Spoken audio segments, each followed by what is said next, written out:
ಶ್ರೀ ಸದ್ಗುರು ಸಾಯಿನಾಥಾಯ ನಮಃ. ಶ್ರೀ ಸಾಯಿ ಸಚ್ಚರಿತೆ 1ನೇ ಅಧ್ಯಾಯ. 1ನೇ ಗೋಧಿ ಹಿಟ್ಟಿನ ಕತೆ, ಅದರ ತತ್ವ. ಪೂರ್ವ ಸಂಪ್ರದಾಯಕ್ಕನುಸಾರವಾಗಿ ಶ್ರೀ ಹೇಮಾಡ ಪಂತರು ಶ್ರೀ ಸಾಯಿ ಸಚ್ಚರಿತೆಯನ್ನು ಅನೇಕ ವಿಧವಾದ ವಂದನೆಗಳಿಂದ ಆರಂಭಿಸಿರುತ್ತಾರೆ. ಮೊದಲನೆಯದಾಗಿ ಶ್ರೀ ವಿನಾಯಕನಿಗೆ ವಂದನೆಗಳನ್ನು ಅರ್ಪಿಸುತ್ತಾ ಶ್ರೀ ಸಾಯಿ ಸಚ್ಚರಿತೆಯನ್ನು ಬರೆಯಲು ತೊಡಗಿರುವ ಈ ಕಾರ್ಯಕ್ಕೆ ಯಾವುದೇ ವಿಘ್ನ ಬಾರದಿರಲೆಂದು ಪ್ರಾರ್ಥಿಸಿ ಶ್ರೀ ಸಾಯಿಬಾಬಾ ಅವರೇ ಗಣಪತಿ ಎಂದು ಹೇಳಿರುತ್ತಾರೆ. ನಂತರ ಈ ಕೃತಿಯನ್ನು ರಚಿಸಲು ಸಾಕಷ್ಟು ಹುಮ್ಮಸ್ಸನ್ನು ನೀಡುವಂತೆ ಶ್ರೀ ಸರಸ್ವತಿ ಮಾತೆಯನ್ನು ಪ್ರಾರ್ಥಿಸಿ ಶ್ರೀ ಸಾಯಿಬಾಬಾ ಅವರು ಶ್ರೀ ಸರಸ್ವತಿಯಲ್ಲಿ ಐಕ್ಯರಾಗಿ ತಾವೇ ಸ್ವಂತ ತಮ್ಮ ಜೀವನ ಚರಿತ್ರೆಯನ್ನು ಆಡುತ್ತಿದ್ದಾರೆ ಎಂದು ಹೇಳಿರುತ್ತಾರೆ. ಆನಂತರ ಸೃಷ್ಟಿ, ಸ್ಥಿತಿ ಮತ್ತು ಲಯಗಳಿಗೆ ಕಾರಣರಾಗಿರುವ ತ್ರಿಮೂರ್ತಿಗಳಿಗೆ ವಂದನೆಗಳನ್ನು ಅರ್ಪಿಸಿ ಶ್ರೀ ಸಾಯಿಬಾಬಾ ಅವರಲ್ಲಿ ಐಕ್ಯರಾಗಿ ಮತ್ತು ಸದ್ಗುರುವಾಗಿ ಸಂಸಾರ ಸಾಗರವನ್ನು ಸುಗಮವಾಗಿ ದಾಟಿಸುತ್ತಾರೆ ಎಂದು ಹೇಳಿರುತ್ತಾರೆ. 4ನೇದಾಗಿ ಅನಂತರ ಅವರ ಕುಲದೇವರಾದ ನಾರಾಯಣ ಆದಿನಾಥರಿಗೆ ವಂದನೆಗಳನ್ನು ಅರ್ಪಿಸಿರುತ್ತಾರೆ. ಆನಂತರ ತಾವು ಜನಿಸಿದ ಗೋತ್ರದ ಮೂಲಪುರುಷರಾದ ಭಾರದ್ವಾಜ ಮುನಿಗಳಿಗೆ ಮತ್ತು ಯಜ್ಞವಾಲ್ಕ್ಯ, ಭೃಗು, ಪರಾಶರ, ನಾರದ, ವೇದವ್ಯಾಸ, ಸನಕ, ಸನಂದನ, ಸನತ್ಕುಮಾರ, ಶುಕ, ಶೌನಕ, ವಿಶ್ವಾಮಿತ್ರ, ವಾಲ್ಮೀಕಿ, ವಾಮದೇವ, ಜೈಮಿನಿ, ವೈಶಂಪಾಯನ, ನವಯೋಗೀಂದ್ರ ಮುಂತಾದ ಮಹರ್ಷಿಗಳಿಗೂ ಮತ್ತು ನವಯೋಗಿಗಳಾದ ನಿವೃತ್ತಿ, ಜ್ಞಾನದೇವ, ಮುಕ್ತಬಾಯಿ, ಜನಾರ್ದನ, ಏಕನಾಥ, ನಮಾದೇವ, ತುಕಾರಾಮ, ಕನ್ಹ, ನರಹರಿ ಮೊದಲಾದವರಿಗೂ ಸಹ ವಂದನೆ ಅರ್ಪಿಸಿರುತ್ತಾರೆ. ಆನಂತರ ತಮ್ಮ ಅಜ್ಜ ಸದಾಶಿವರಾವ, ಪಿತಾಮಹ ರಘುನಾಥರಾವ, ತಮ್ಮನ್ನು ಬಾಲ್ಯದಲ್ಲಿಯೇ ಬಿಟ್ಟು ಅಗಲಿದ ಮಾತಾರತ್ನ, ತಮ್ಮನ್ನು ಸಾಕಿ ಸಲುಹಿದ ಅತ್ತೆ ಮತ್ತು ಪ್ರೀತಿಯ ಅಗ್ರಜರಿಗೆ ವಂದನೆ ಅರ್ಪಿಸಿರುತ್ತಾರೆ. ವಾಚಕ ಮಹಾಶಯರಿಗೂ ಸಹ ವಂದನೆ ಅರ್ಪಿಸಿ ಈ ಕಾರ್ಯಕ್ಕೆ ಅವರು ನಿಶ್ಚಲವಾದ ಗಮನ ಕೊಡುವಂತೆ ಪ್ರಾರ್ಥಿಸಿರುತ್ತಾರೆ. ಕೊನೆಯದಾಗಿ ತಮ್ಮ ಏಕಮಾತ್ರ ರಕ್ಷಕರಾದ ಜಗವೆಂಬ ಮಾಯೆಯಿಂದ ವಿಮೋಚನೆ ಹೊಂದಿ ಬ್ರಹ್ಮಜ್ಞಾನವನ್ನು ಪಡೆಯಲು ಸಹಾಯಕರಾದ ಶ್ರೀ ದತ್ತಾತ್ರೇಯರ ಅವತಾರ ರೂಪಿಯಾದ ಶ್ರೀ ಸಾಯಿನಾಥರಿಗೆ ವಂದನೆ ಅರ್ಪಿಸಿದ್ದಾರೆ. ಹಾಗೆಯೇ ಪರಮಾತ್ಮನು ವಾಸವಾಗಿರುವ ಸಕಲ ಜೀವರಾಶಿಗಳಿಗೂ ಸಹ ವಂದಿಸಿದ್ದಾರೆ. ನಂತರ ಪರಾಶರ, ವ್ಯಾಸ, ಶಾಂಡಿಲ್ಯ ಮೊದಲಾದವರು ಹೇಳಿದ ಭಕ್ತಿಯ ವಿವಿಧ ರೀತಿಗಳನ್ನು ಸಂಕ್ಷಿಪ್ತವಾಗಿ ವರ್ಣಿಸಿ ಲೇಖಕರು ಈ ಮುಂದಿನ ಕಥೆಯನ್ನು ಹೇಳಿದ್ದಾರೆ. ಸುಮಾರು 1910ರ ನಂತರ ಒಂದು ದಿನ ಪ್ರಾತಃ ಕಾಲ ಶ್ರೀ ಸಾಯಿಬಾಬಾ ಅವರ ದರ್ಶನ ಭಾಗ್ಯವನ್ನು ಪಡೆಯಲು ಶಿರಡಿಯಲ್ಲಿ ಮಸೀದಿಗೆ ಹೋದೆನು. ಆ ದಿನ ಈ ಕೆಳಕಂಡ ಅದ್ಭುತವಾದ ಚಮತ್ಕಾರವನ್ನು ಕಂಡು ದಿಗ್ಭ್ರಾಂತನಾದೆ.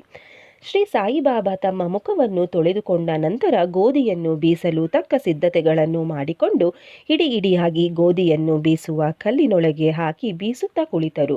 ಇವರು ಭಿಕ್ಷೆ ಬೇಡಿ ಜೀವಿಸುವವರು, ಹೀಗೇಕೆ ಗೋಧಿಯನ್ನು ಬೀಸಿ ಇಟ್ಟು ಕೂಡಿ ಹಾಕುತ್ತಿದ್ದಾರೆ ಎಂಬ ಭಾವನೆ ನನ್ನಲ್ಲಿ ಮೂಡಿತು. ಅಲ್ಲಿ ನೆರೆದಿದ್ದ ಅನೇಕರಲ್ಲಿಯೂ ಸಹ ಈ ಭಾವನೆ ಇತ್ತು. ಆದರೂ ಬಾಬಾ ಅವರನ್ನು ಕೇಳುವ ಧೈರ್ಯ ಯಾರಿಗೂ ಇರಲಿಲ್ಲ. ನಂತರ 4 ಜನ ಮಹಿಳೆಯರು ಧೈರ್ಯದಿಂದ ಮುಂದೆ ಹೋಗಿ ಅವರನ್ನು ಎಬ್ಬಿಸಿ ಅವರ ಲೀಲೆಗಳನ್ನು ಆಡುತ್ತಾ ತಾವೇ ಬೀಸಲು ಕುಳಿತರು. ಬಾಬಾ ಮೊದಲು ಕೋಪಗೊಂಡರು. ನಂತರ ಅವರ ಪ್ರೀತಿ, ಭಕ್ತಿ, ವಾತ್ಸಲ್ಯಗಳಿಗೆ ಮನಸೋತು ಮುಗುಳುನಗೆ ಬೀರುತ್ತಾ ಕುಳಿತರು. ಅವರು ಬೀಸುತ್ತಾ ಬಾಬಾ ಅವರಿಗೆ ಮನೆಯಾಗಲಿ, ಮಠವಾಗಲಿ, ಆಸ್ತಿಪಾಸ್ತಿಗಳಾಗಲಿ, ಮಕ್ಕಳು ಮರಿಗಳಾಗಲಿ ಇಲ್ಲ, ಜೋಪಾನ ಮಾಡಲು ಸಹ ಯಾರೂ ಇಲ್ಲ, ಭಿಕ್ಷಾಟನೆಯಿಂದ ಕಾಲ ನೂಕುತ್ತಿದ್ದಾರೆ, ರೊಟ್ಟಿ ಮಾಡಲು ಹಿಟ್ಟು ಬೇಕಾಗಿಲ್ಲ, ಇವರಿಗೇಕೆ ಇಷ್ಟೊಂದು ಹಿಟ್ಟು? ಬಹುಶಃ ದಯಾಳುವಾದ ಇವರು ನಮಗೆ ಈ ಹಿಟ್ಟನ್ನು ಹಂಚಬಹುದು ಎಂದು ನಾನಾ ವಿಧವಾಗಿ ಯೋಚಿಸುತ್ತಾ ಎಲ್ಲವನ್ನೂ ಬೀಸಿ ಮುಗಿಸಿ ಹಿಟ್ಟನ್ನು 4 ಭಾಗ ಮಾಡಿ ಹಂಚಿಕೊಂಡು ತೆಗೆದುಕೊಂಡು ಹೋಗಲು ಸಿದ್ಧರಾದರು. ಇದನ್ನು ನೋಡಿ ಅಲ್ಲಿಯವರೆಗೂ ತಾಳ್ಮೆಯಿಂದ ಇದ್ದ ಬಾಬಾ ಒಮ್ಮೆಲೆ ಕೋಪಗೊಂಡು, ಮಹಿಳೆಯರೇ, ನಿಮಗೇನು ಹುಚ್ಚು ಹಿಡಿಯಿತೆ? ಯಾರ ಅಪ್ಪನ ಆಸ್ತಿ ಎಂದು ಹಿಟ್ಟು ದೋಚಿಕೊಂಡು ಹೋಗುತ್ತಿದ್ದೀರಿ? ನಾನೇನಾದರೂ ನಿಮ್ಮ ಮನೆಯಿಂದ ಗೋಧಿಯನ್ನು ಎರವಲಾಗಿ ತಂದಿರುವೆನೇ? ಈಗ ಹಿಟ್ಟು ತೆಗೆದುಕೊಂಡು ಹಳ್ಳಿಯ ಗಡಿಯ ಸುತ್ತಲೂ ಒಗೆದು ಬನ್ನಿರಿ ಎಂದರು. ಈ ಮಾತನ್ನು ಕೇಳಿ ಅವರು ಗಾಬರಿಗೊಂಡು ತಮ್ಮಲ್ಲಿಯೇ ಪಿಸುಗುಡುತ್ತಾ ಬಾಬಾ ಅವರ ಆಜ್ಞಾನುಸಾರವಾಗಿ ಹಿಟ್ಟನ್ನು ಹಳ್ಳಿಯ ಸುತ್ತಲೂ ಚೆಲ್ಲಿ ಬಂದರು. ಆಗ ನಾನು, ಬಾಬಾ ಹೀಗೇಕೆ ಮಾಡಿದರು ಎಂದು ಶಿರಡಿ ವಾಸಿಗಳಲ್ಲಿ ಪ್ರಶ್ನಿಸಿದೆ. ಅವರು, ಕಾಲಾರ ಅಂಟುಜಾಡ್ಯವು ಹಳ್ಳಿಯಲ್ಲಿ ಹರಡಿದೆ, ಅದಕ್ಕೆ ಇದು ಬಾಬಾ ಅವರ ಚಿಕಿತ್ಸೆ. ಹಿಟ್ಟು ಮಾಡಿ ಚೆಲ್ಲಿದುದು ಗೋಧಿಯನ್ನಲ್ಲ, ಕಾಲಾರ ಕ್ರಿಮಿಗಳನ್ನು ಪುಡಿಮಾಡಿ ಹಳ್ಳಿಯಿಂದ ಆಚೆಗೆ ಚೆಲ್ಲಿದ್ದಾರೆ. ಇದರಿಂದ ಕಾಲಾರ ಜಾಡ್ಯವು ಕಡಿಮೆಯಾಗಿ ಈಗ ಜನರು ಸುಖವಾಗಿರುತ್ತಾರೆ ಎಂದರು. ಈ ವಿಷಯವನ್ನು ಕೇಳಿ ನಾನು ವಿಸ್ಮಯಗೊಂಡೆ. ಆಗ ನನ್ನಲ್ಲಿ ನಾನೇ, ಗೋಧಿ ಹಿಟ್ಟಿಗೂ ಕಾಲಾರಕ್ಕೂ ಇರುವ ವ್ಯಾವಹಾರಿಕ ಸಂಬಂಧವಾದರೂ ಏನು? ಈ ಘಟನೆ ವಿವರಣಾತೀತ. ನಾನು ಬಾಬಾ ಅವರ ಲೀಲೆಗಳ ಬಗ್ಗೆ ಬರೆಯಲೇಬೇಕು ಮತ್ತು ಅವರ ಮಧುರ ಲೀಲೆಗಳನ್ನು ಮನದಣಿಯುವಂತೆ ಆಡಲೇಬೇಕು ಎಂದು ಯೋಚಿಸಿದಾಗ ನನ್ನ ಹೃದಯದಲ್ಲಿ ಸಂತೋಷ ತುಂಬಿ ತುಳಿಕಾಡಲು ಪ್ರಾರಂಭವಾಯಿತು. ಈ ರೀತಿ ಸಾಯಿ ಸಚ್ಚರಿತೆ ಬರೆಯಲು ನನಗೆ ಸ್ಫೂರ್ತಿ ಬಂದಿತು. ಬಾಬಾ ಅವರ ಕೃಪಾದೃಷ್ಟಿ ಮತ್ತು ಆಶೀರ್ವಾದದ ಫಲದಿಂದ ಈ ಕೆಲಸ ಯಶಸ್ವಿಯಾಗಿ ಮುಗಿಯಿತು ಎಂಬುದನ್ನು ನಾವು ಬಲ್ಲೆವು. ಬೀಸುವುದರ ತತ್ವ. ಈ ಮೇಲ್ಕಂಡ ಘಟನೆಗೆ ಶಿರಡಿ ವಾಸಿಗಳು ಕೊಟ್ಟ ಅರ್ಥವಲ್ಲದೆ ಈ ಮಹೋನ್ನತ ತತ್ವದರ್ಶನವು ಅದರ ಮತ್ತೊಂದು ಅರ್ಥವಾಗಿದೆ. ಸಾಯಿಬಾಬಾ ಶಿರಡಿಯಲ್ಲಿ ಸುಮಾರು 60 ವರ್ಷಗಳ ಕಾಲ ವಾಸಿಸಿದ್ದರು. ಈ ಕಾಲದಲ್ಲಿ ಅವರು ಈ ಥರದ ಬೀಸುವಿಕೆಯ ಕಾರ್ಯವನ್ನು ಪ್ರತಿದಿನವೂ ಮಾಡುತ್ತಿದ್ದರು. ಅವರು ಬೀಸುತ್ತಿದ್ದುದು ಬರೀ ಗೋಧಿಯನ್ನಲ್ಲ, ಅಸಂಖ್ಯಾತ ಭಕ್ತರ ಪಾಪಗಳನ್ನು ಮತ್ತು ಅವರ ಮಾನಸಿಕ ಹಾಗೂ ದೈಹಿಕ ಜಿಗುಪ್ಸೆಗಳನ್ನು.